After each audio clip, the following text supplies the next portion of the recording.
Everybody. Thanks for stopping by today on this episode of In the Fire Garden, episode 10. So, very cool to hit double digits here. I'm joined today with Kelly Weber, author of We Are Changed to Deer at the Broken Place, out with Tupelo Books.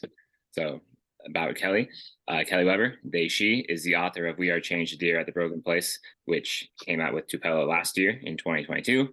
And excitingly, You Bury the Birds in My Pelvis, which just won the 2022 Omnidon First Second Book Prize, which will be out later this year, forthcoming in December. So 2023 still.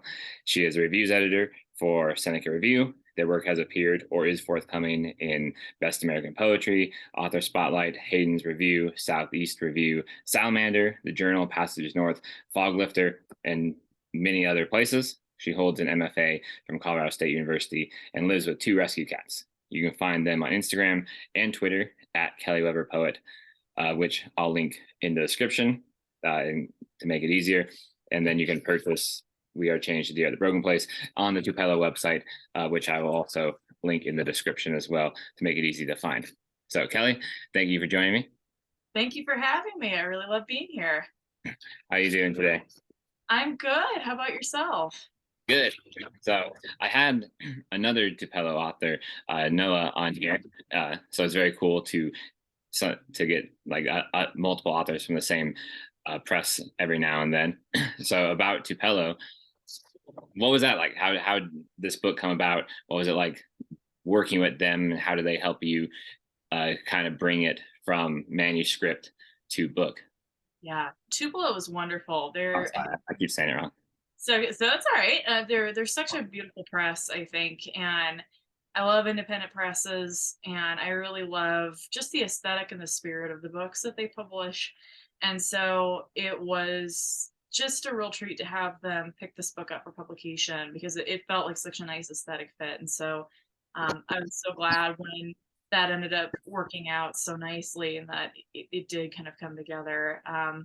And Christina and Jeffrey are both really wonderful folks to work with, and everybody there is. Everybody I work at the press is extremely helpful and extremely kind.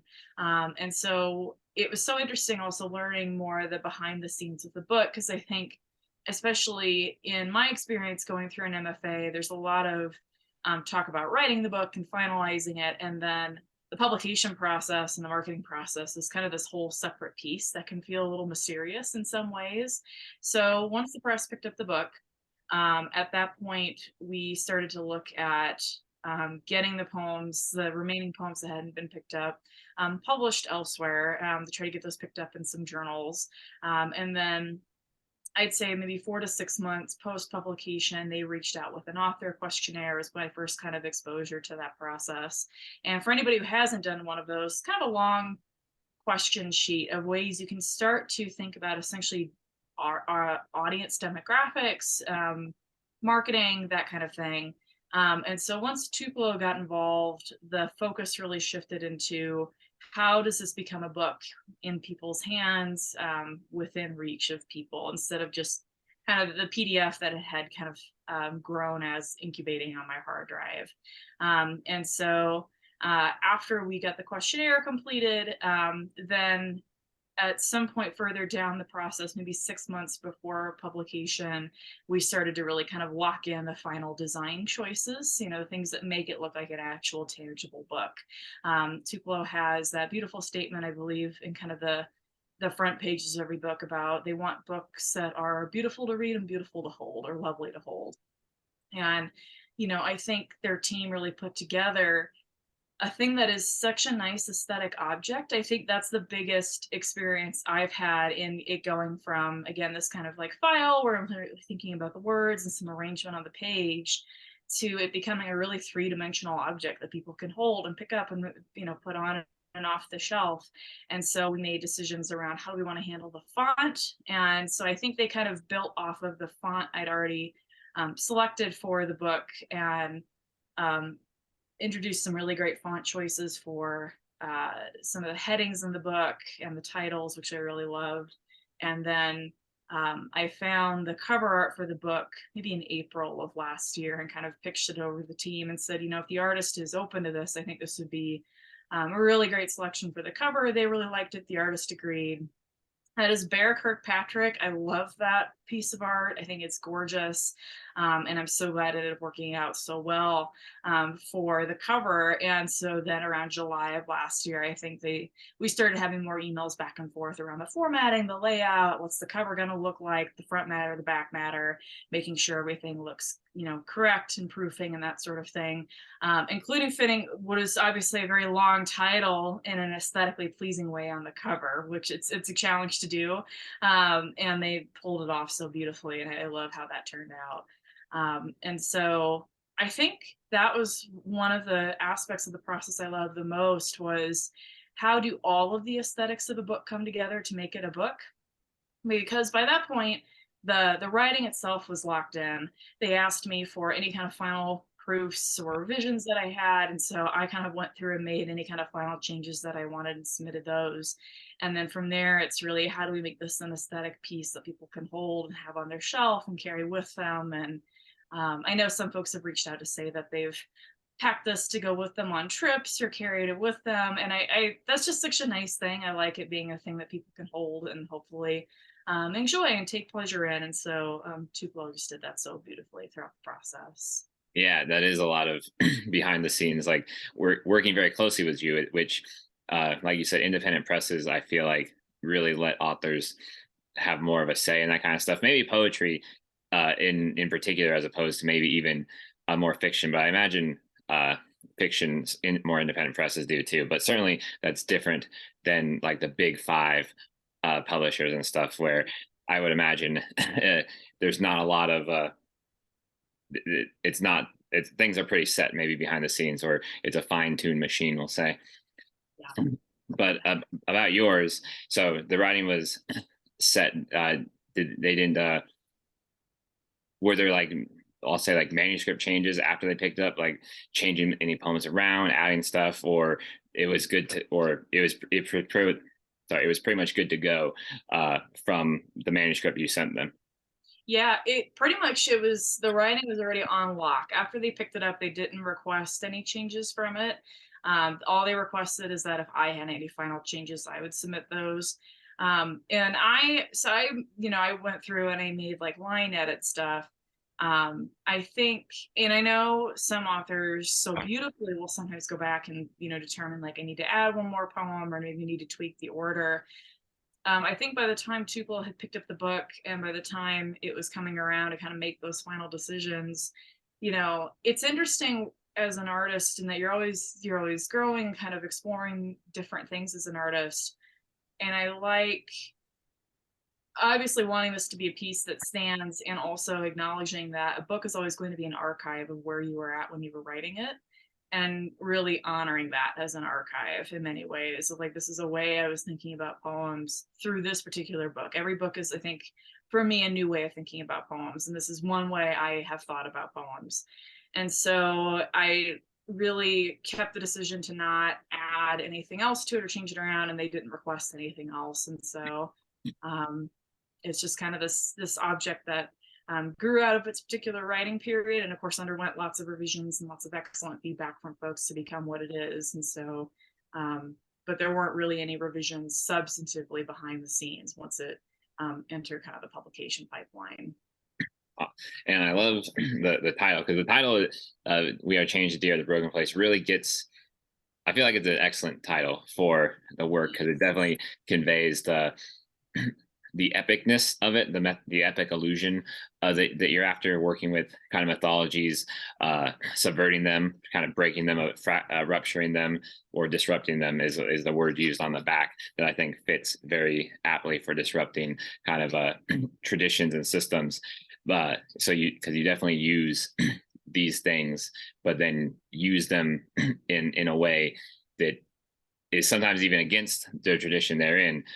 And I think the cover art actually goes with that as well. It's very fitting and has kind of that mythic feel to it as well. Deer are a huge, powerful symbol and image in the book too. Did you have, like, I'll say, a lot of Deer poem, like Deer was just a symbol that was coming to you before kind of like having the concept, we'll say, of like this book in mind? Because the book also has quite a few sequences that run together very well. So were you kind of writing this big concept knowingly, or did a lot of these kind of pieces you just happen to be working with those images, like you said, in that mode, and it's just kind of an archive of just a phase you were in? Yeah. Well, thank you. And that's a great question. I think it was interesting, like working with the poems within this, and the initial poems that kind of became kind of the seed from which the whole book germinated. But I was interested in trying to find lyricism for my experience as an asero person, and grappling with the ways in which sexuality always intersects with gender. And it just kind of started to build from there. In the earliest versions of the book, um, I was interested in exploring the myth of Daphne. I think there's something in the book about rupture and transformation that I was really drawn to, that felt to me important to the core of what this book was thinking about. And in the kind of the very earliest poems I was exploring, I was trying to move around with the Daphne poems, and there is still a Daphne poem early on in the book. But I was trying to explore that, and it just wasn't coming together. I was like, that's not the ultimate source of tension. And so I sort of played around with this in sort of a chapbook form, that sort of kicked around with some contests, but never really got picked up anywhere. And I decided to start to think about this more concretely. And as I was like, well, the early kind of versions of this that didn't quite come together were kind of circling around the image of Daphne and transformation and tree. Let's press on that further and think about maybe where the rupture of the book and its tension actually are. And in kind of thinking about that and exploring and thinking about what are the lyric traditions around asexuality, I think that Artemis is an important figure in the community. As I've kind of learned since writing the book, I was drawn to the figure of Artemis as an asexual figure, as an example of asexuality in poetry early on in writing the book, without even fully knowing that. I think she crops up in the community again and again because she, I think, can be read so easily as asexual. She's very legible as an asexual figure. And so I think I've been thinking a lot about Deer already in the book, once I kind of realized that I think the source of tension and rupture was in reality the Artemis story and the Artemis and Apion story. I think at that point things started to lock in more, not concretely, but I think I started to just to feel the productive tension between all those elements kind of circling. And at that point I started, I think, maybe inviting that imagery more directly into the poems. It had probably been surfacing a lot prior to that, especially since so many of these poems are written about the types of rural areas I grew up in, or reimagined versions of those areas, in some cases kind of replaced into different spaces. And in thinking about that, deer are so prevalent in those areas and so bound up in the culture of a deer hunting, and masculinity and gender and so many of those things. And so I think the deer and the ways the different types of deer images were speaking to one another in the collection became really inextricable from one another. And I think following that resonance was exciting as a poet, where it's like I see that the more I press on this, the more heat is happening. So let's follow that and see where that goes. So it can have both intentionality and a lot of discovery within it. And so I think that's really kind of how the deer ended up surfacing in the book. Yeah, that's awesome. Makes a lot of sense. And I love the book.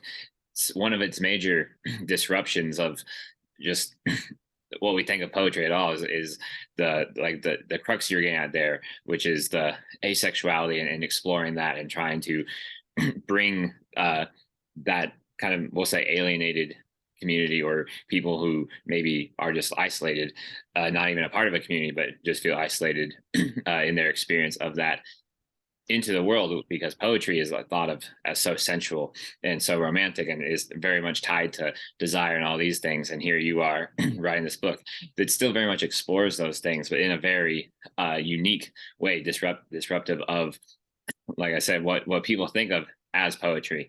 So I really like the deer is a focal point there too, because yeah, deer have that sensual element to them as well. So immediately off the bat from the title page on, uh, the reader understands as they read through it, and then they look back and reflect on it all, that from the get-go there was this working with tradition to break tradition, and use it to bring the alienated into their own space and everything. So think you executed all your ideas, wonderfully.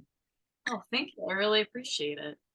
And so if there's some poems that you have earmarked that you want to read, definitely I'd love for you those to share those with us. Yeah, absolutely. So I'll try to read a selection of those, including, I think I'll start with the Daphne poem, since we've been talking about so much of myth, and because I feel like part of the arc of the book can be drawn between the Daphne poem and the Artemis poem. And so I'm going to open with that, and then I'll kind of move through some other poems that sort of think about some of these concerns that I had as I was writing this book. And so, and so I'm going to start with When I Learned to Be 14.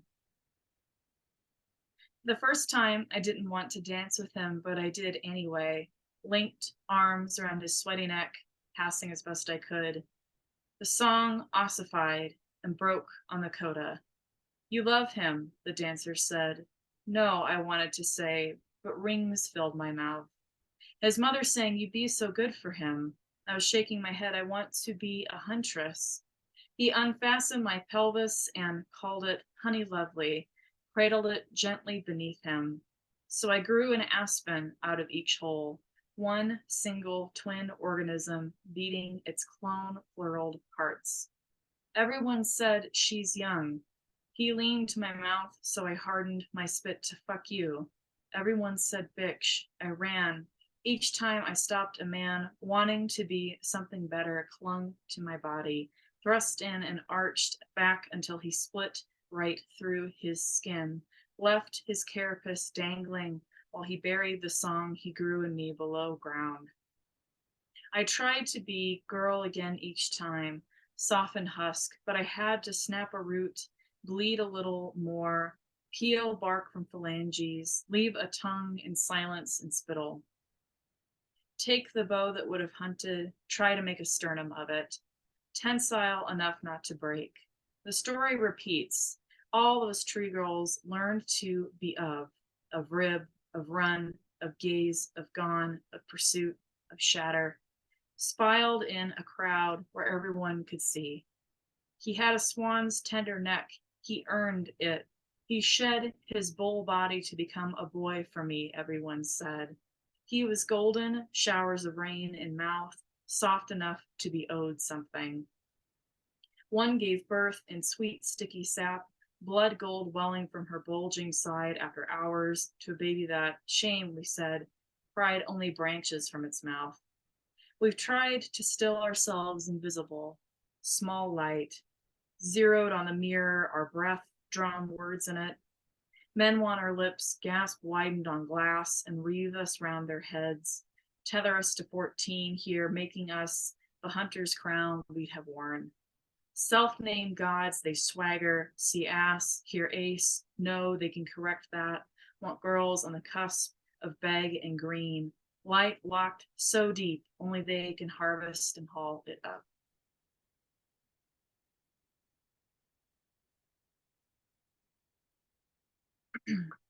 Soft obedience. Late morning rain breaks with horses, still hitched for trail, too muddy to ride. Untethered from posts in soft obedience, they shy against each other, dark eyes not holding us, circling corral and nipping flanks, rope with lather like God's seamen, until gate swings and they ripple into as one wheel of lungs. I wonder what it would take to hurt you if I were your lover, how deep my thumb could press your throat to make you cry. Perhaps I know enough to know this is a mercy to not be able to harm this way. You and I walking without bones touching, where wind remembers blue stem into water beneath all the animals touching faces.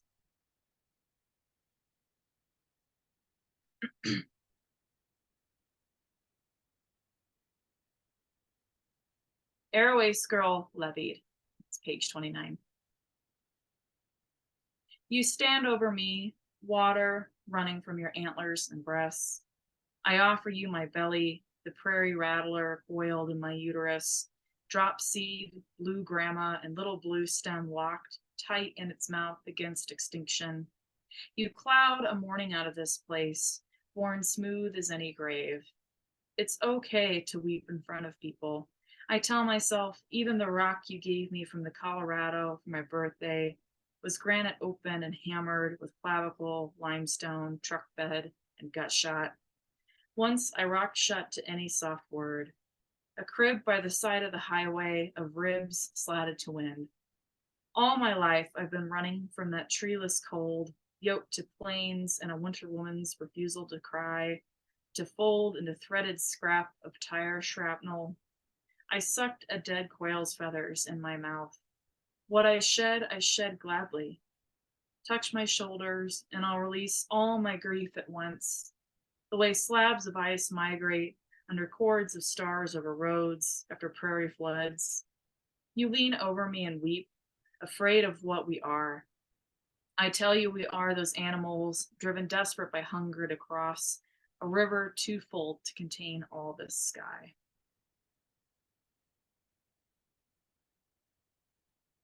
I'm going to read a slightly longer poem and then one short one. And this longer poem, I want to offer some trigger warnings before we dive in, since it does deal with references to like some of the major cases and news items that were in the news cycle at the time of the peak of the Me Too movement. References to sexual assault, also references to chronic illness and medical settings, in particular to gynecologist office. So I always like to offer that with some of those trigger warnings before getting started with this poem. And this is Crown of Screws, and it's on page 41.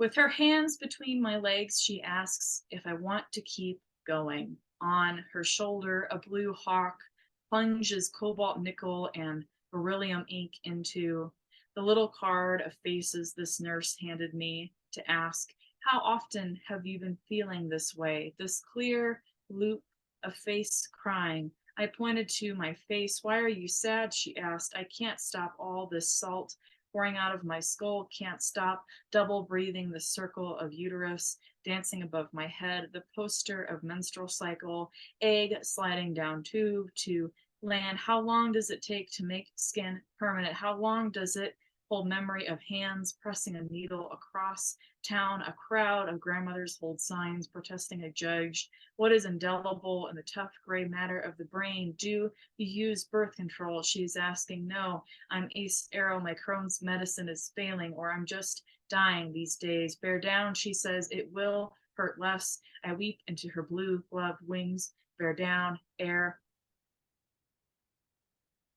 Each day, men bring down a new law about my body. I scroll, I wing all night through my feed, the text on the white crystal, and I am one of the privileged ones. I have so little to fear. By comparison, I am clicking one law after the next, then onto an auction page for a deer skull, the long gray rack tying across a blonde hardwood floor. I keep myself from buying things by practicing what my counselor taught me. Trigger the mammalian dive complex, plunging my face into a blue bowl of ice water. Make the body think it is drowning and it will try to save itself. Forget all other fears. I made a bowl like this once, not for this, but to teach little kids about Earth's atmosphere, helping us to breathe. I tried not to think about how 1 in 6 of them would be grabbed by a man's hands, that they were breathing air conceived in a body bone soft already, carbon 14 by a chain of fathers who decided so precisely what would grow in the body and can never be cut out. The speculum is cut from stainless steel with such precise decision. The speculum widens the hole into another word inside them. The speculum has not been replaced with more comfortable forms. The speculum's pain is expected. It feels this with a kind of steel light. The speculum finds it normal to experience this to be told no big deal. The speculum thinks a white meadow spewed with screws and engine. The speculum shouldn't hurt, and people are disturbed when it doesn't want babies. The speculum flattens a cloud, says tits wants the dark red flesh. The speculum rasps winter's cord into a kiss, a hawk's stoop. The speculum thinks of itself as a dominant subject position. The speculum can reveal bad cells, especially for those who are chronic. The speculum is desert hinge, widening pale violet cliff and inner lobes. The speculum staggers after tracks across thin snow and high desert. The speculum just wants to be loved, just wants to be seen, wants. When she swabs a sample from me, I cry harder. I just want to go home to a place where my body wasn't afraid, wasn't always such a long slide into zippers and letters, a place I mine the iron out of my blood into team of wild, of thistle, of branch, of thought, of small baby bones. I once was here. The air is so waxen and arrhythmic here.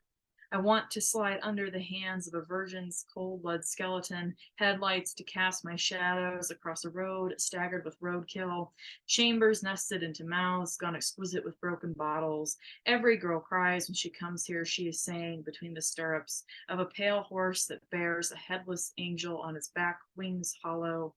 Bone tipping through cervix, gasoline. She says, yes, it's uncomfortable. My friend got cancer on the pill. You can get cervical cancer even when not actively swallowing someone else's drowning. If you're anxious, if you're chronic, if you live in these skies, sings with the crow's thought. Under my brain sky, it is difficult to singe new neural pathways. I feel bad for him. He just made a mistake. He's not a bad person, just a little lost. The lake I lower myself into is a long drop to mud and fish bones where he says he can hear me. I push my voice through water to tell him all the ways he's harmed me and other women, looking at us, describing our body of work. He says, you don't understand me. I say, can you make just a little more effort? He says he has a hard time with things, begins to weep. I empathize. He goes on weeping, antlers pushing up through my throat and jaw. I'm sorry, I say, but can't around the bone. He cries, feel bad for me, feel bad for me, feel bad. Feel bad skin, feel bad hair, feel bad clothes. I ask and ask. No, it's not uncomfortable, it's pain. Don't unlanguage this. Tell myself, don't say it's not pain. Don't say it's not. Don't tell yourself to close your legs and lower your hips into the sink. Close your legs, lower your hips, close your legs, lower your hips off the pubic bone into a shaft of light of a horsetooth reservoir of the town. Flooded down below that can hardly bear the weight of all that water anymore, all the ghosts that cannot be born but must be, must be. Each hook saying, bear more, bear more, bear more, bear more. Try imagining the best thing that could happen more, my counselor says. I try, I wake up tomorrow covered in Orioles, each a set of lungs tapping me with their beaks, hammering me into new song that migrates toward more tender skies full of power lines. I slide into them like breath poured into a herd of animals running down to the water to be rid of. Pretty baby, look at her teeth and how small her clattering down the little darknesses. When I walk out of this exam room, I will not stop weeping for 2 hours or hurting for 2 days. Must there always be such doddering, such slow division of water and oxygen, split at the forgetting to find a new way to be, to keep going, to find a way to law, to live, falling up away for hands and legs to keep going.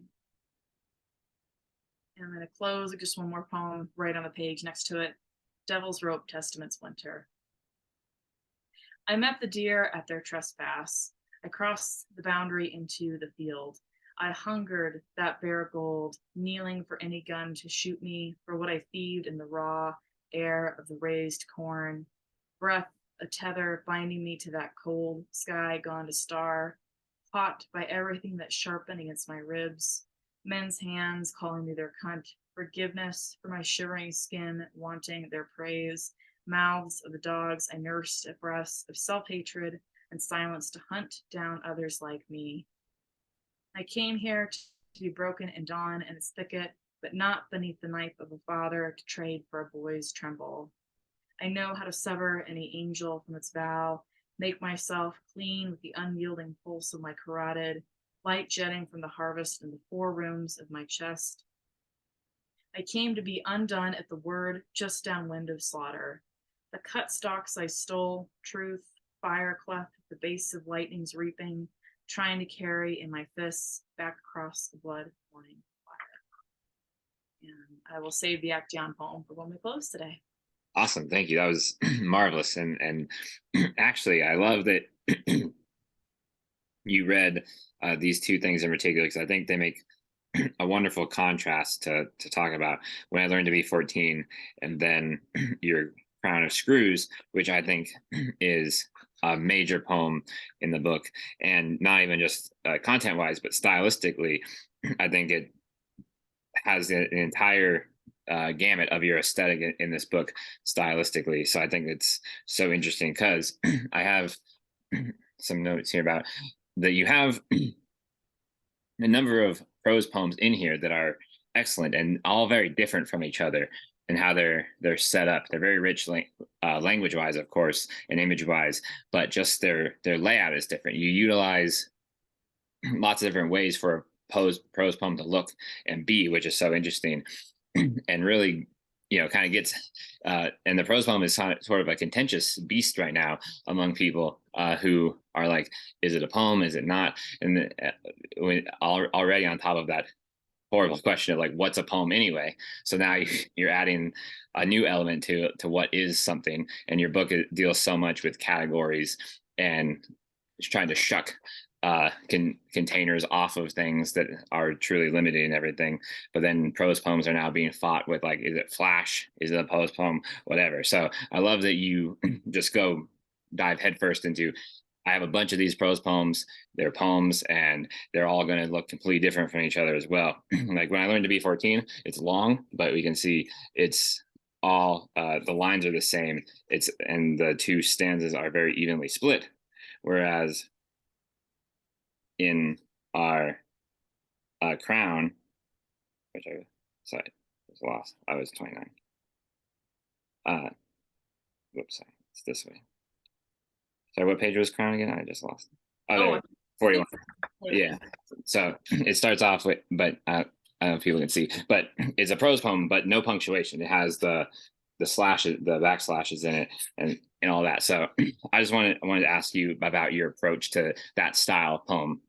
Anyway, so when you're writing a prose poem, is there something that you're specifically wanting to do for you that tells you that you've achieved it? Is there like some sort of essence to the prose poem that you feel like your poem needs to hit, that really establishes it in your mind? Because we all kind of have different standards for ourselves of like when we've hit the mark, but as opposed to like just scribbles or writings that don't become anything. But when is there something that you hit that really tells you like, okay, this is a prose poem, or I found what I'm looking for, or I'm going to use slashes, or here's a time where I'm going to punctuate? So how do you approach like this form of a poem, even because you do it so differently? So I'm wondering kind of how you decide on when you're happy with it. Yeah, I love the prose poem form. It's probably my favorite form in poetry, just because I don't know, there's so much that can be done with it. And I think in the same way that I think some folks are really drawn to the constraints of like a Villanelle or a Sestina, I'm really drawn to the constraints of the borders of the poem, and how does it fill that container? Because of course a prose poem can be very narrow on the page, it might be very wide. It may have lots of punctuation, it may have no punctuation. Sometimes it may be very surreal, sometimes it may be kind of like a very stark narrative, like that poem The Colonel. There's so many, I think, different beautiful things about the form, in the same way that I think other people, I think, really love, again, like I was saying, the Villanelle. This is a book that is wrestling with the sonnet in a lot of ways, and in some cases these are prose poem sonnets, just because I really struggle with the sonnet a lot. And it's a constraint that I often find less productive and generative, as opposed to just, there's something about, I think, the neat borders of the prose poem that I find really generative and fun to work with. And I think too, that I think there's something with the prose poem that can sometimes invite an honesty that supersedes, for me in the process, some of the artificiality that can immediately come into the poem as soon as I start working with lines. And that's just with my personal process. I don't know what any other folks' experiences with it. But there are oftentimes, if I'm working with a poem and trying to work in lines, even if I like how it looks on the page, it sometimes just feels a little uh, just inert on the page, or I feel like I'm being held at a distance. Sometimes I'll kind of say, like, let me kind of set aside whatever this poem is doing. Like, it's there, but it's not quite finding its heat, or it's not finding what it needs to do. Let's just try it as a prose poem, just because it's a form that I really like. It's a form that I have a lot of familiarity with, and so I feel like I can play with a lot and just see what happens. And there's plenty of poems in this book that started as prose poems that ultimately had to get pulled into lines, which I'm really happy with. But in other cases, I would kind of start with lines and then cast it into a prose poem. And sometimes find that that unlocked the energy that the poem needed. The poem in the book called Actaeon is a good example of that, where I was trying it out in lines, and it just, the energy got too diffuse somehow across lines in a way that I couldn't quite articulate.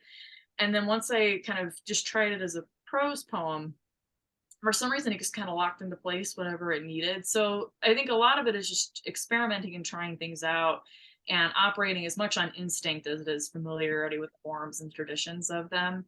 And so when I was talking recently with another great poet, John James, and he was saying we're both very formally restless poets. And I thought that was such a great descriptor. I think formally restless is probably a term that I really connect with, just as I love many different kinds of forms. I love opening a book and finding lots of different play with forms across pages. I love when I can open a book and see, kind of tab through and see, like, many different forms being played with across multiple pages within proximity to one another. And I also love, forms that repeat one after another, or that, look similar. I've got plenty of series like that in this book too. But I think because I love playing with form so much and trying out different canvases to play with, I think I liked in each poem exploring what punctuation or different type of movement is going to unlock whatever the pulse of this poem is. And sometimes that was with the sentence, and other times the sentence was too restrictive, so I took out the punctuation and tried the slash. Just anything to try to kind of nudge the poem into whatever its actual, like, momentum or speed or shape or rhythm, whatever that is. And when it's not in traditional lines, sometimes it's the unit of the line within that prose poem square. And other times it's just finding the right combination of the syntax and the punctuation to finally kind of unlock the poem at what it needs to be. There's a poem in the book called Reasons I Wouldn't Be a Good Mother. And it's a list poem, but it's a prose poem format. And I think, one of the reasons I realized in hindsight that needed to be a prose poem is because that poem is all about resisting lists, and that I feel like I've been expected to produce many reasons for why I don't want children. And I think in many ways, the poem, by insisting on that list being a prose poem and really pushing against the insistence of a linear broken set of lines for a traditional list, I think is all about engaging with that. And so those are just some of the reasons I was thinking about the prose poem often throughout this book. And again, I guess I love the form. I taught a workshop on querying the prose poem with Sarah Band last December. That was really fun, just because I think, I don't know, it feels like a form that for me is like this weird queer little home that I really love. And I guess love what it can do as a form as much as any other form. Yeah, that's awesome, and that makes a lot of sense. Uh, so much of I love that so much of Poet's answers all come down to kind of the same thing, but it felt very differently from each person, of like instinct ultimately. But then there's so much, Yeah. and there's also so much of a richer answer in the particularities between person to person. So I love hearing those particularities that kind of are the engine for each particular person. I love also that in your Umfalovs sequence, you have one called Gnostic, which I think is so perfect for this book. Actually, when I came across the title, I was already feeling the like a little bit of a Gnosticism in your contentions with the body itself. So when you had the title of Gnostic in there, I was like, oh, it helped me reassure myself that I was reading it right, because sometimes I feel like I might be a little bit off. But I love that in this book, because there's so much paradox and everything going on, that the body, the physical body, the human body, is both a home by necessity, but a burden. It's a burden. Maybe if not, maybe some people can be home in their body, but the everything that's pushed upon the body is, it makes it a burden. Because I love kind of what I feel like is a thesis in your book, that there is no blank slate. We don't get the opportunity to be a blank slate, because everything is so imposed on us already. And in that way, the body becomes that. And I love that your line, "Don't unlanguage me," because that I I felt like the book is really striving to achieve a language that's apart from the central empirical language of the body, where desire, love, all these things are processed through those kind of physical terms or the central terms, and you're trying to re-signify that in a way that fits the Aroace community, from someone who doesn't process those things, that sensuality in that conventional that way. So throughout the book, I know that poets, writers don't really come up with answers to things, but how was it going about trying to achieve like a language or a metaphor, a figuration, really, that's unique to your experience, that sort of disrupts the dominance of the language of the body, and being able to speak of desire and want and all that stuff solely through that lens, and trying to achieve a language that's true to you, that also still can convey that truth to other people in a way that they would understand. Yeah. Boy, that's a great question. Language is so hard. It's like I think Sasha Steenson has said this, and maybe it maybe is an idea that she also has learned from other people, which is like language creates the gap that it's trying to cross. That's something she said often. And I think that's so true, because it's like the more we try to get at it, in many ways, the more elusive it feels. And so I think both the ultimate satisfaction and dissatisfaction of doing that is when you feel like, okay, maybe I've articulated it, you realize you've just articulated it in one particular way and in one kind of key or register. And there's there's so many other ways I also feel like it can be languaged. And so in many ways, this book, like I talked about it being an archive, I think it's an archive of how I was finding ways to articulate it at the time, and in many ways, like anything else, there's a thousand other ways I think to also try to articulate that experience. And I think one thing that was really interesting in writing this book is also what you learn as you're writing, and that I knew that the things that were bubbling up in the work is like how to find a language for this, how to find even just like lyric signifiers for it, how to make it legible for an audience that may predominantly not be ace, who may not understand that particular lens. And what I found is that some people read the book and talk about, it's eroticism from an ace perspective, which is so interesting, because that was not something I was thinking about consciously in writing the book, but is so true, I think, in a lot of ways. The ways in which I experience sensuality and eroticism, are not necessarily tied to having a physical reaction to other bodies, for example. And so finding ways of kind of exploring that and thinking about that and the ways in which I intermediate with the world, I think was a part of so much of how these poems operate, and especially thinking about this is often the speaker of these poems is a body within a place like a field, or with rocks and cliffs. And I think that was a way of starting to think about that, of just how the body is maybe removed from some of those narratives, and trying to remake that legible. But something I think about often too,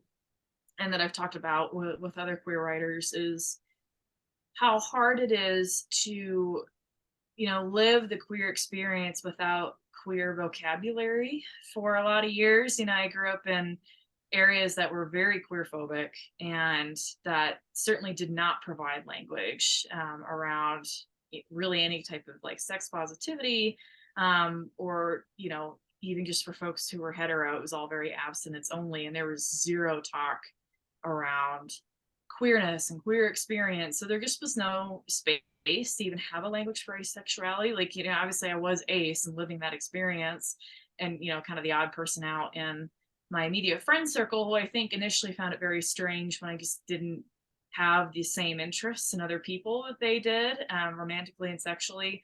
And then I think over time, they learned to make space with it in the group, but was still with no language for the queerness. And so, kind of finding language as an adult has been really revelatory. And then from there, it's like there's just such, I think, an absence of legible ace experiences in a lot of poetry, because poetry, as you mentioned earlier, I think has often been framed from a perspective of romantic, or from a perspective of, allo folks when it comes to that.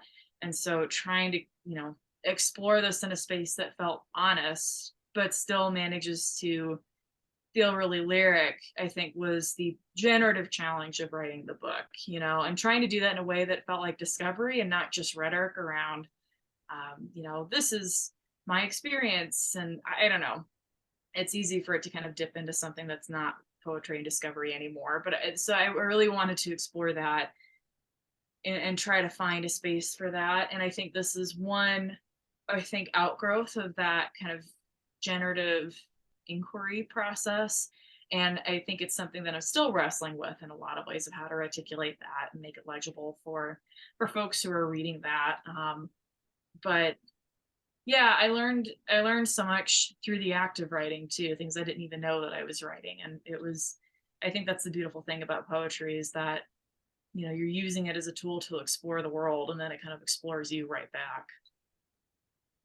Yeah, I love that anchoring point that you're talking about, that the lyricism was central to you, that if you were, if you felt like you were hitting that lyrical impulse in the poems, and you were on the right track. You were keeping it in the realm of poetry and not in the realm of, say, like rhetoric or persuasive essay, or anything like that. That it can be Yeah. so easy to to veer into when you really want to convey something. But I think for me, when I was reading the poems, I was trying to pin down what I thought, because yeah, I was getting the lyrical vibe too. I was trying to figure out like what it's hard to ever uh, qualify what makes something lyrical as a versus something else. But I think for me, it was your associative logic in a lot of the poems that really let the Mhm. the poems flow in a very lyrical way, move very swiftly, not be not ever tied down, kind of like, to keep kind of your nature field thing, like very much a river where it wasn't dammed up anywhere, but it was flowing, and you could just follow it through all its twists and turns, and you were still hitting all these philosophical ideas and everything, but it was never A B equals C type thing. We were getting to make those magical poetic jumps. So I was wondering if your kind of method of if you're kind of a epistemological approach to poetry, when you have so many ideas in your poetry, because it can be very hard to not be to let the ideas dominate so much, especially. So is the associative, or that kind of, I'll say, even just like poetic leaping, something that you naturally gear towards, or do you have any sort of logical principles that you adhere to yourself, uh, that you follow? Because yeah, you're very, yeah, smart on top of things, philosophical, all those things. So I know that when you have that kind of, when people are that analytical, sometimes their approach to things naturally is to go down an analytical road, which can be poetic in its way, but sometimes can also hinder the poetic expression. Yeah. Well, thank you. And that's yeah, great question. I think for a lot of years, it's such an interesting observation about the analytical, because I think I can be a really analytical thinker. It was really hard for me to kind of find my way into the kind of poetry that I wanted to write. A lot of my early work when I was first starting out, I was like, I feel like I'm approaching it from the perspective of form and image and different kinds of logic, but I'm just not feeling anything. And I'm not like getting anything emotively out of this. And so I felt like it was very removed from me. Like, it's a thing that I enjoy, but it also felt very removed from my heart and my gut. And so what I really worked on for several years is like, how do we bring it back into the body in a lot of ways? How do we make this, something that reaches at a gut level instead of feeling so removed? And it took a lot of work. And it was like actual sit down practice work. And I worked with a lot of nonfiction writing prompts, in part because so many of them, because I feel like a lot of poetry prompts that at least I encountered as a young poet were like, work with a sonnet, write about an orange. And I couldn't bring it any closer in. So I worked with nonfiction prompts when I was starting out, in part because a flash nonfiction piece, as we talked about earlier, can be so close to a prose poem in a lot of ways. So I started working with that, and that helped to kind of train me of like, how do you let your guard down enough to kind of find your way into a poem that I think is emotionally honest, as opposed to just kind of intellectually constructed. And so, working from there, I kind of gradually found my way into poems that felt closer to um, what a good friend of mine, Michelle Thomas, writes about. She talks about emotional pressure points in a work of writing. And often the work of the writer is to find your way to those emotional pressure points. And I think that's now my go-to, because I can get so caught up in form and what's happening, is like, well, before we really even dive into that, what's the emotional pressure point that you're exploring? Because it's really easy to kind of construct a little box of words that ultimately doesn't uh, go anywhere emotionally, which I think was a lot of my early work. And so, now I always, no matter what the approach to the poem is, and I try to really play with like how can we just like do something we haven't done before? That's always my approach to craft, is like, well, what have you not tried? Like, there's so many wonderful things you can do in poetry, and so many different types of approaches to the poem, to the formal logic, to the way a poem is constructed. So I'm always learning and just trying new things.